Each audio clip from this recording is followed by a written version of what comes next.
Hi, I'm Annie Botticelli, and this is the Storyteller Forecast for Capricorn for July 2015. Go to my website, aspiritualspark.com, or click on the link below this video to see more about my personal live coaching, also to see more about my 28-day virtual coaching program called Shine, intended to help you bring your shine into the world, and that's available on a sliding scale. And while you're there, definitely sign up for my free email newsletter and become part of my community. So what's going on in this wild roller coaster ride of a month, July? We start out July 1st, right from the beginning, again, with just eventful things happening. We do have a lot of the sweetness that was very characteristic of the second half of June spilling over into these first days of July. We have that Uranus and Jupiter trine that was exact around the 23rd of June, still very close together, affecting things, and we have aspects within those aspects, making that aspect brighter. And on July 1st, we have an astrological power day. We have the full moon in your sign, Capricorn. Full moons or new moons in our own sign always carry more weight. And the closer you have your Capricorn placement to 9 degrees of Capricorn, the more intense this full moon will be. Intense doesn't necessarily have to mean bad, and in this case, we have really sweet aspects with Neptune to this full moon. Previously, in June, we had a full moon with challenging aspects with Neptune. But this full moon has beautiful placement between the Sun and Neptune and the Moon and Neptune, bringing a lot of creativity and spiritual inspiration. I'm calling like a theme of this month, go into your studio. Whatever your studio is, your place where you create, your place where you feel most yourself. This month is going to be great for that because there's so many points of inspiration and just magnified intuition and creativity coming from different areas of the chart that it's just really a time that you want to be in your craft really hardcore in your craft. And on the times when there's less inspiration, you still want to be in your craft more because you'll be able to offset some of the negative energies if you are in your creative flow. So this full moon is going to happen for some of you in the first house. And whenever we have something like a full moon in our first house, it calls the attention to you, your physical body. It's kind of like all of a sudden saying, hey, what about me? Or, you know, something in yourself comes up, like maybe you're having a physical problem and it's saying, hey, what about me as far as your physical problem? Like maybe it's a knee or maybe it's one of your organs or something. It's like saying, calling out for your attention to your physicality or to yourself. The rest of you are some of you earlier placements are really going to feel this in your first house, and some of you earlier middle placements could feel this here.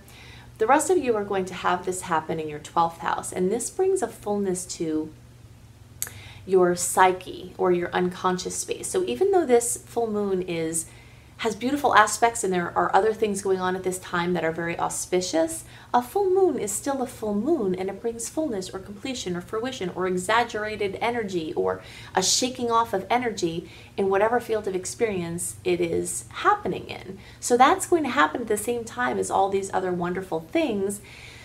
But it's definitely a good time to have some downtime, whether it's showing up in your first house or your 12th house. Those are both places where having some downtime is strongly indicated. So if you can plan some space around the last couple of days of June into the first several days of July, then you'll be able to be present with whatever comes up. So something else that's magical that's happening on July 1st is we have Venus making a conjunction to Jupiter. And for many of you, this is going to happen in your 8th house. For the rest of you, it's going to happen in your 7th house. But for all Capricorns, this is happening in one of your 2 partnership houses, and some of you will feel it in both. Venus rules relationships. Jupiter rules expansion and growth and opportunities. And when these two get together, it really has awesome potential. And you have this all about your relationship space. You have this either in your house of one-on-one relationships, which is your client relationships, your business relationships, your romantic relationships, or you have it in your relationships with resources house. So it's like taking your relationships to a deeper level of financial immersion or collaboration, or this is also called the house of other people's money. So inheritances, sweepstakes, spousal money, family money, shared work. So something, it looks like there's a good chance for big money in these places, and harmony as well. So this is a full moon that is bringing some things to completion, but there's a really good chance it's going to involve an expansion of love and money somehow as well. So July 2nd through the 5th, we have Mercury coming in between this Uranus and Jupiter that are still in this awesome coherent trine position, which is very positive, which is bringing great creativity and expansion. For some of you, this could have brought blessings involving your home, because you're having Uranus there in your fourth house. And the 8th house, again, is this other people's money, spousal money, family money, sweepstakes, winnings, lottery, scholarships, those kind of things. The rest of you are going to have this more in your house of communication, expression, being really strongly accentuated. But in any case, Mercury is coming here right in the middle, making an awesome aspect to both Jupiter and Venus as they're together, and then making an awesome aspect to Uranus. So in the days the 2nd through the 5th, we have just a lot more sweetness and things coming to your day-to-day life. The 6th house rule is called the mundane reality. It's things you do every day. It's like your daily schedule. So for some people, that's going to work. For some people, that's staying home and having a certain routine. It's your routine. It's your pets. It's your diet. It's your nutrition. It's things that you have to tend to every day. And there's lots of great energy and great potential here for you. So on July 6th, we have our first of a series of challenging aspects. And they're just kind of getting warmed up around July 6th. So the sun is going to come and make this opposition to Pluto. And many of you have been getting very directly affected by Pluto during this time. If you have any placements that are anywhere near 14-ish degrees of Capricorn, then you have Pluto near that placement, whether it's your ascendant or your moon or your sun. Pluto has just kind of had this long-term effect. And so anything that's happening now with Pluto, like the sun coming and opposing it, is going to, and then later on in the month, Mercury and Mars is going to come and oppose it. It could kind of add salt to the wounds that are going on. It could, and for those of you who don't have this extra exacerbated, it's still going to show up, because it's either in your 1st house of your physical being, or your 12th house of your mental, not really, it's the house of your psyche, your deep emotional being. We associate mental and emotional, they're very much connected, but the 12th house is actually a water house. It's more involving your emotions, but it speaks very much to your mental state. So there's a lot of intensity here in your physical body, your mental, emotional bodies. And this July 6th transit with the sun coming and opposing Pluto is just getting it revved up. So this can affect your vitality. For many of you, this is going to have something significant health-wise coming up. If there's something you've been neglecting or something you were not aware of, this time could bring it out into the open for you to have to deal with it. Or maybe a symptom is overflowing to where you can't ignore it anymore. So it's really good for you to be proactive if you have something going on, so that by the time this transit comes, that maybe you could be getting to resolution instead of just having it come to a head at this point. So on July 8th and 13th, we have Mars and then Mercury making sweet aspects to Neptune. And this is one of those creativity aspects that I referred to earlier. This is just a sweet time for inspiration and poetry and romantic things and idealism and nice escapes, happy escapes, dreamy escapes, functional escapes. And it's kind of sandwiched in between these other challenging aspects. So July 12th is kind of right in the middle of those sweet Neptune transits, and we've got the sun there making this challenging aspect to Uranus. Some of you are going to be feeling this, again, either your relationship house or your health and pets or daily routine house. And then if you have this in your 7th house of relationships, you're going to be feeling the strain in your home or family sector. If you're having the sun, okay, so that's you earlier in some middle degree Cap placements, the rest of you middle and later degree placements are going to have this aspect in your house of health and affecting your house of communication and transportation more. So whenever you have anything affecting your transportation house, you have to be especially careful driving. or moving yourself around. And since Uranus can come and bring these surprise movements, when it's not in a nice angle, like it is not in a nice angle here, you know, you want to be extra careful driving, operating heavy machinery, walking in places where things are driving, walking around construction, just anything where you're more likely to have something come at you in a way physically that can affect your mobility. You want to be extra careful here. And always remember that whenever I give you a date that something's happening, you have to extend days in either direction before or after that this energy is happening during. It doesn't, very rarely do we have something that just happens one day only that day, not going to feel it any other days. It doesn't usually work that way. So just always put some buffer on either side for the better and the worse transits here. Okay, so then on July 13th, we have Venus making a square to Saturn. So we talk about Saturn as this grumpy, older grandfather energy who's really wise and has lots of money and rich in material wisdom and material things.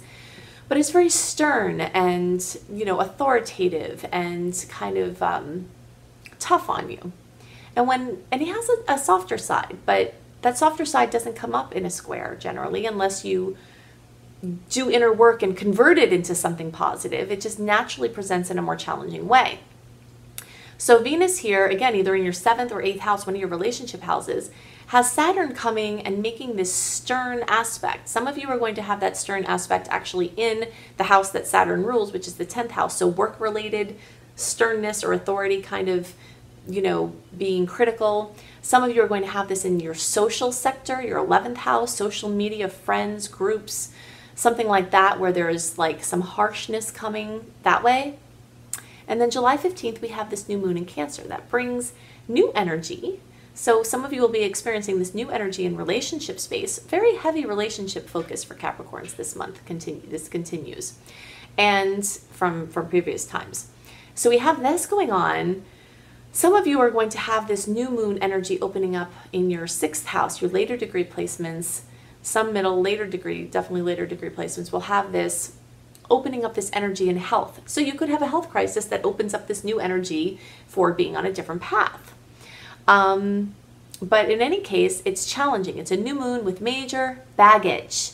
So it's not just the essence of, yay, new moon opening stuff. It's new moon with all of this crazy other stuff going on. You still want to make your new moon wishes around all things involving Cancer, though. You know how, well, if it's in your 6th house, health would be indicated, but Cancer rules family.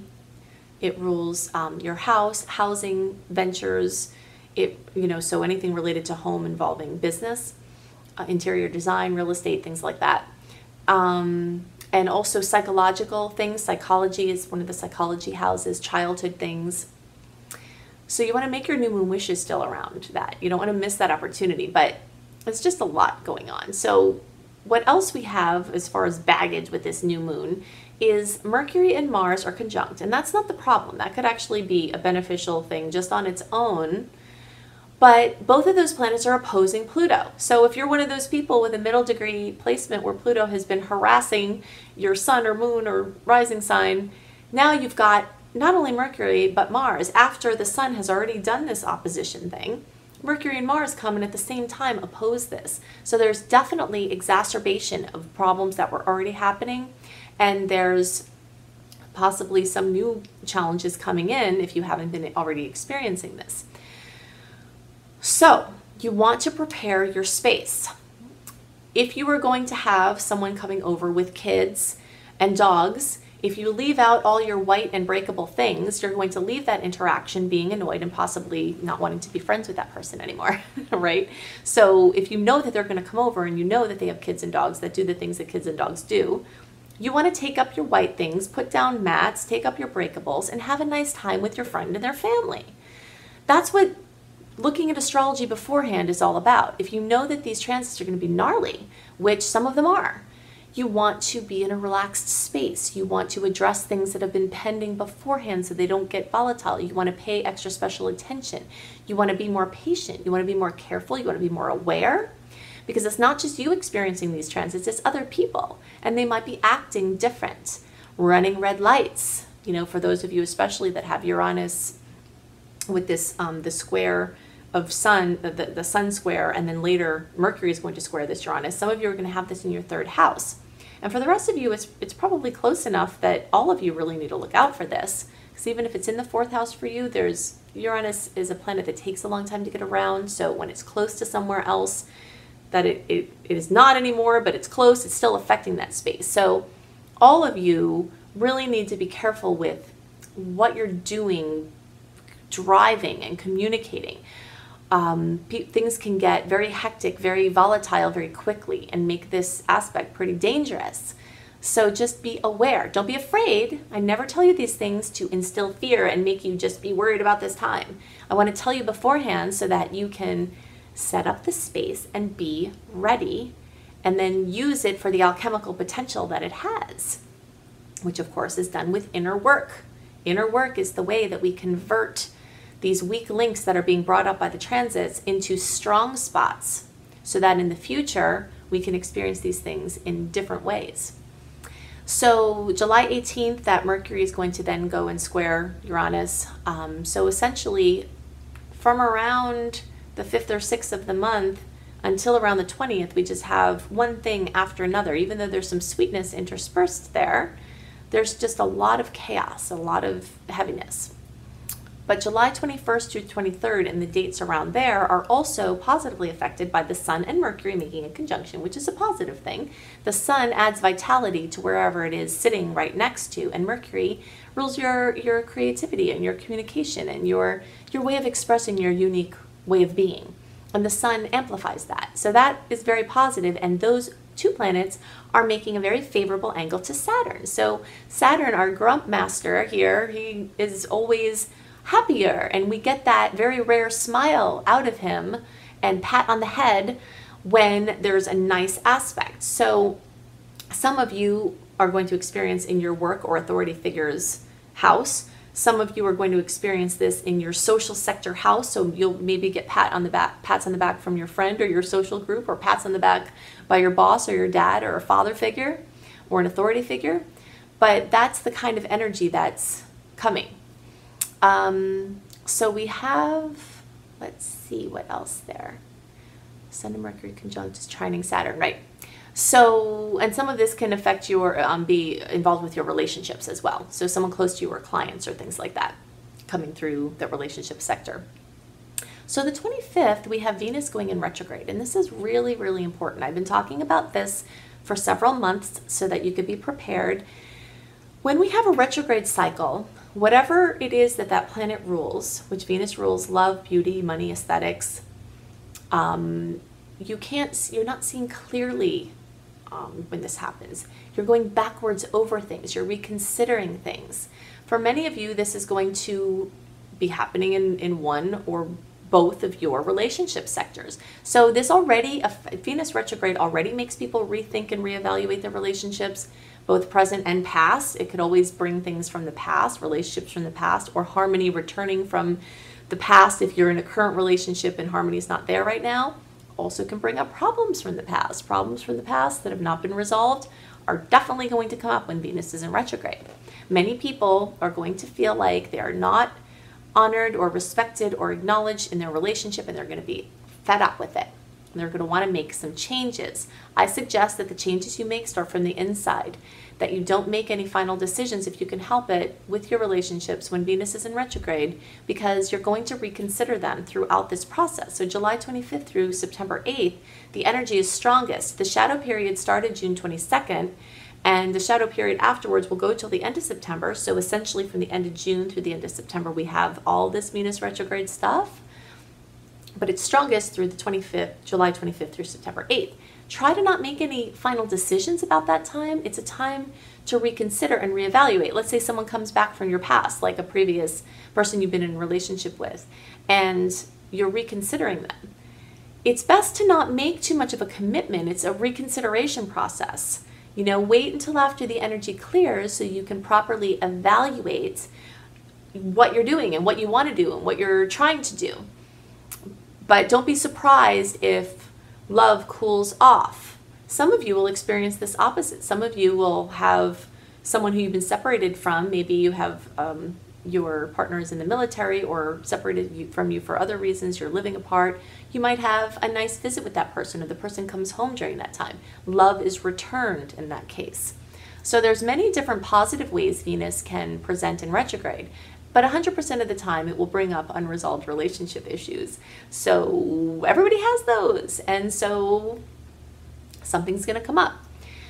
So it's not a great time to, unless you know that you're getting an absolute wonderful bargain and you've got the extra money to spend and you're not going out on a limb, it's not a great time to spend a bunch of money on luxury items, but it is a wonderful time to get a bargain on something, because many people are unconsciously going through this Venus retrograde and they're getting rid of their stuff without thinking about it. They don't know the value, or they're desperate. So people are going to get a lot of bargains from that.